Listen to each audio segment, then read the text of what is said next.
ce soir Julien Drey, député socialiste de l'Essonne. Bonsoir Julien Drey. Bonsoir. Alors à chaque jour, son affaire. Depuis hier, on ne parle que de ça, la mission sur les effets de la mondialisation qui a été confiée à Christine Boutin, moyennant une somme de 9 500 € net, à laquelle il faut ajouter la retraite qu'elle touche en tant qu'ancienne députée et les rétributions qu'elle touche en tant qu'élue locale. Alors on écoute à ce sujet Éric Woerth qui était sur Europe 1 ce matin.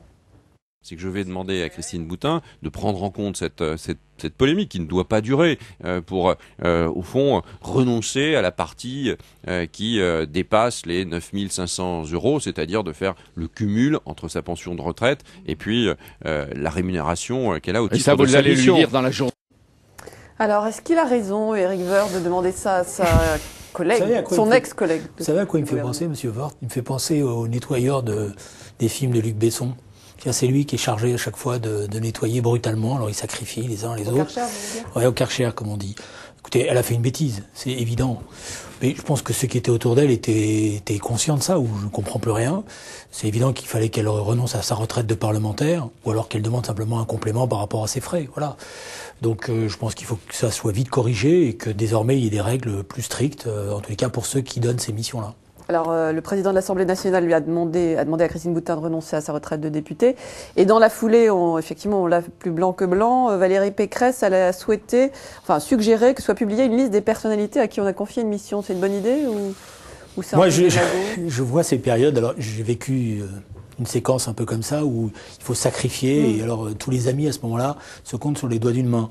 Mais je suis pour effectivement qu'il y ait de la transparence et qu'on mette au clair un certain nombre de situations pour éviter ces flambées médiatiques, ces lynchages, situations qui sont désagréables pour ceux qui les subissent et qui n'ont peut-être pas su à un moment donné corriger les choses dans des périodes où les règles évoluent vite. Alors en tout cas, décidément, ce dossier des retraites est délicat, sensible. Est-ce que c'est un dossier qui fait ressurgir les clivages droite-gauche ? Oui, parce que je pense qu'il y a deux conceptions des choses. Il y a ce que nous défendons depuis un certain temps, c'est-à-dire qu'il faut créer les conditions du droit à la retraite et d'un droit à la retraite décent pour tout le monde. Et il y a de l'autre côté une droite qui considère finalement que la retraite c'est de l'oisiveté. Donc il y a deux approches de la vie qui s'opposent. Et puis il y a aussi, je crois, la volonté pour nous de préserver un système de retraite collectif avec, je dirais, des avantages. Et de l'autre côté, la volonté d'individualiser de plus en plus le système de retraite. Donc finalement, il y a quand même deux philosophies qui s'affrontent. Alors, Éric Woerth a annoncé hier devant l'Assemblée nationale qu'il n'excluait pas d'utiliser, voilà, encore lui, mais c'est l'homme de l'actualité, qu'il n'excluait pas d'utiliser à court terme le fonds de réserve des retraites qui avait été créé en 1999. Alors, qu'est-ce que vous pensez? Il brade les bijoux de famille? Non, je pense qu'il est en train d'obtenir un rapt. Et là-dessus, je pense qu'il va falloir qu'il y ait une grande mobilisation. Parce que la seule grande idée sur ce système de retraite, c'est celle qui a été mise en place en 1992 par Pierre Bérégovoy. Parce qu'il y avait une vraie idée collective. On prenait le patrimoine de l'État.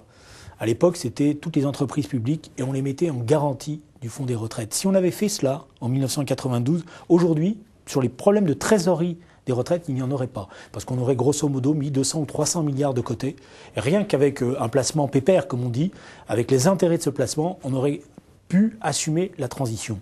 Donc là, on est en train de siphonner le fonds des retraites, c'est ça qui se prépare, il l'a annoncé hier. Franchement, les 33 milliards qui ont été mis de côté, il n'y aura plus de fonds de garantie des retraites, ça veut dire que la retraite par répartition sera définitivement mise en péril. C'est ça qui se prépare. Et là, il faut se battre. D'autant qu'il y a des propositions. L'État va vendre 1700 propriétés dans les jours qui viennent. Pourquoi cet argent n'est pas affecté au fonds de garantie des retraites? Pourquoi tout le patrimoine immobilier de l'État, c'est-à-dire plus de 140 millions de mètres carrés, n'est pas mis en garantie de ce fonds des retraites? Avec cela, nous aurions une sorte de fonds de pension public qui permettrait, en faisant des placements à 7 ou 8%, de garantir les éléments de trésorerie de notre système de retraite. Alors, parce que vous parlez de ce fonds de réserve des retraites qui, normalement, devait être utilisé qu'en 2020. Alors, vous parlez de rapt. Jean-Marc Ayrault parle de raquette sociale. Votre proposition, elle est séduisante, mais est-ce qu'elle est... non, mais comme ça, sur le papier, effectivement, vendons le patrimoine. On ne vend pas le patrimoine. C'est ça l'intérêt. On le met en garantie. À partir de là, vous pouvez emprunter de l'argent parce que vous avez une garantie à offrir. Et cet argent-là, vous le mettez sous les marchés à obligations. Le fonds des retraites, par exemple, actuellement, rapporte annuellement 9%.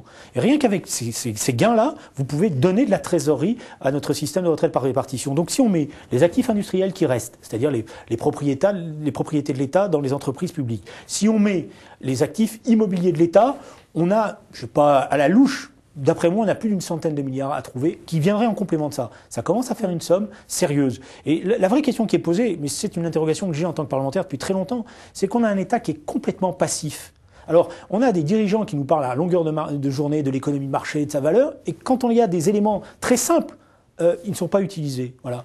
Qu'on m'explique à quoi sert ce patrimoine immobilier de l'État. Pourquoi on ne l'utilise pas et on ne le met pas en mouvement? Et est-ce que cette idée, est-ce que vos amis du Parti Socialiste vous soutiennent sur cette idée? Écoutez, je leur ai suggéré, je pense que, comme j'ai vu qu'ils avaient dans le plan retraite déjà mis en place un dispositif qui visait à le renforcer avec une taxe sur les banques, je pense que là, on peut aller plus loin. Voilà. Il suffirait simplement, vous savez, il y a un rapport parlementaire qui a été fait à l'époque par M. Georges Tron qui disait lui-même qu'il y avait la plus grande opacité sur le parc immobilier de l'État, avec des choses qui sont d'ailleurs discutables. Des fois on vend, des fois on rachète, c'est le cas de l'imprimerie nationale à des tarifs beaucoup plus chers. Donc, mettons, puisqu'on est dans une époque de transparence, là on pourrait mettre en place un système transparent, dynamique, actif, et puis c'est notre patrimoine, c'est votre patrimoine à vous et à moi, puisque c'est grâce à nos impôts qu'on a pu acheter ces locaux. Alors, autre sujet, mardi soir, le Parti Socialiste a arrêté le calendrier pour l'organisation des primaires. Donc, la désignation du candidat du Parti Socialiste aura lieu à l'automne 2011. Est-ce que dimanche, vous avez eu des propos un peu durs sur Europe 1? Vous avez parlé d'un pacte entre les trois principaux candidats qui faussait la donne. En fait, c'est un jeu de dupes. Non, mais je pense que les primaires, c'est un acte fort. C'est-à-dire, c'est la volonté d'associer. C'est donner un objectif, 1 million de personnes à la désignation du candidat. C'est presque un roman, cette histoire. Hein. Ça va durer 1 an et demi. Et donc, il faut leur donner le temps de vivre. S'il y a un pacte, ça veut dire que tout est verrouillé. Ça veut dire que c'est des primaires qui ratifient un candidat. Ce candidat, il sera désigné comment? Par des sondages, par des accords d'appareil? Je pense que c'est pas ça qu'on souhaite. Et donc, il faut effectivement faire très attention, qu'il y ait des concertations, qu'on discute, qu'on se parle entre camarades, c'est normal, qu'on évite des confrontations trop sévères, mais il faut que le débat ait lieu. Parce que les primaires, en tous les cas, c'est mon sentiment, ça vise à repolitiser la société. Ça vise à faire que le candidat, il soit adossé à une véritable mobilisation. On parle sans arrêt de dire les gens se désintéressent de la politique. Je pense qu'ils ont fait des primaires sérieuses et qu'on donne pas le sentiment que tout est verrouillé et qu'on convoque les gens simplement pour dire, vous voyez, c'est celui-là qu'on a choisi, celui-là qu'il faut ratifier, eh bien, il se passera quelque chose qui sera bénéfique pour la démocratie. Alors, dimanche, vous avez eu aussi des propos un peu durs sur Laurent Fabius, votre camarade Laurent Fabius. Il vous a téléphoné, Laurent Fabius? Non, il m'a pas téléphoné. Vous l'avez désigné comme l'homme fort qui gère, on a l'impression qu'il gérait le cerveau de Martine Aubry. Non, je ne gère pas, elle est capable. Je dis simplement que c'était un peu ma découverte. Quand je suis rentré, moi, vous savez, je suis un vieux briscard, comme on dit, simplement en regardant les places, donc chacun s'assoit à une certaine place, on voit qui compte ou compte pas à un moment donné la direction. Ça m'est arrivé d'être à la place de Laurent Fabius et de compter dans la direction. Voilà, c'est tout. Donc je pense effectivement qu'il compte de manière importante. Et d'ailleurs, tant mieux pour lui. Bon.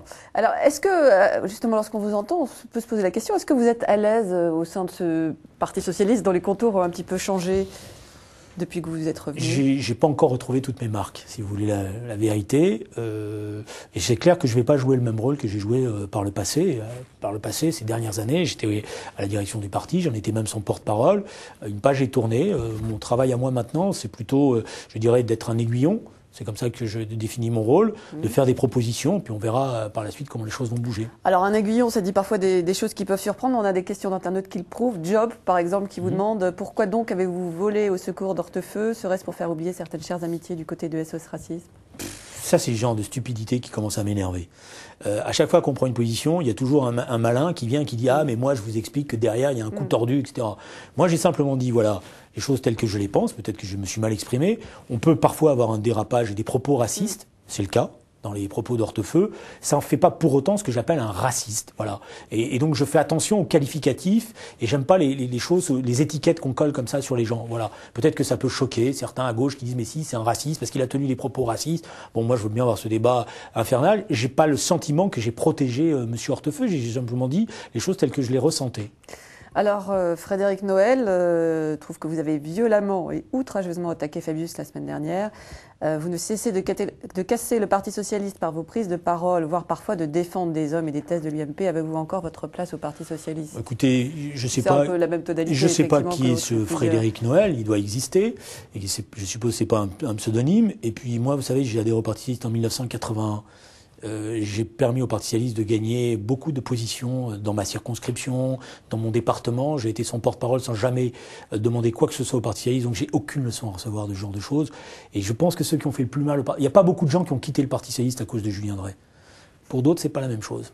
Précisez. j'ai connu des vagues où un certain nombre de dirigeants socialistes donnaient lieu à des départs. Voilà, je connais des gens qui ont quitté le Parti socialiste à cause d'un certain nombre de ceux qui, aujourd'hui, me font des reproches, par leur politique telle qu'il l'a menée au gouvernement. Voilà.